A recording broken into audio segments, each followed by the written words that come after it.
কর্তৃপক্ষ কাউকে রিক্সা ভাড়া গাড়ি ভাড়া কাউকে দেয়নি, ঠিক কিনা এটা? এবং মাহফিল থেকে ফিরে যাওয়ার সময় রাতের বেলায় গরুর গোশত দিয়ে ভাত খাইতে দেবে এমন কোন আশা ভরসাও নাই। গরুর গোশত তো ভালো, একটা চকলেটও দেবে না মাহফিল কর্তৃপক্ষ, এটা ঠিক কিনা?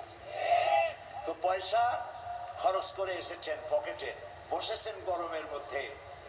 আল্লাহর কাছে দোয়া করি, আল্লাহ তাআলা তোমার বান্দারা তোমার কোরআন শোনার জন্য যতটুকুন স্যাক্রিফাইস করলো, কোরবানি করলো, গরম কষ্ট করলো, এই কষ্টের বিনিময়ে কিয়ামতে প্রচন্ড গরমের হাত থেকে তুমি আমাদেরকে আশ্রয় দিও, তোমার আরশের নিচে আমাদেরকে জাগা করে দিও।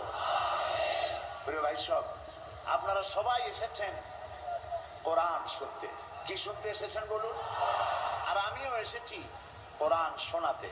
তবে আমি তো কোরআন শোনাতে পারবো না, সেই ইলম তো আমার নাই।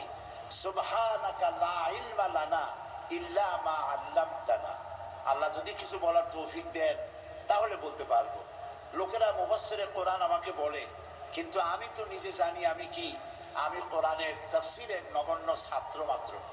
আল্লাহর সাহায্য কামনা করি। আলাইহি তাওয়াক্কালতু ওয়া ইলাইহি উনীব।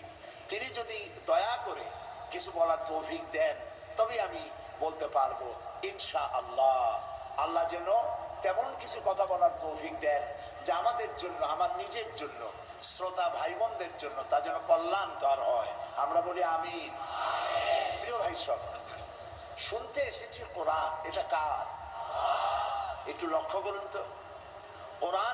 কোরআন হচ্ছে একটি মুজিজার নাম। এটি নবী করিম সাল্লাল্লাহু আলাইহি সাল্লামের জীবনে ৩ সহস্রাধিক মুজিজা সংগঠিত হয়েছিল। তার মধ্যে শ্রেষ্ঠ মুজিজা হচ্ছে কোরআন। এই কোরআনের অনেক মুজিজা আপনারা শুনেছেন। আমি আজকে মুজিজা আপনাদেরকে দেখাতে চাই। শুনবেন না দেখবেন? মানুষে বলে যে দেখতে পারলে শোনে কেডা, তার মুজিজা আপনাদেরকে দেখাই। এরকম একটি সমাবেশ করতে হলে যে কোনো রাজনৈতিক দলের লক্ষ লক্ষ টাকা খরচ করা লাগবে, এটা ঠিক কিনা?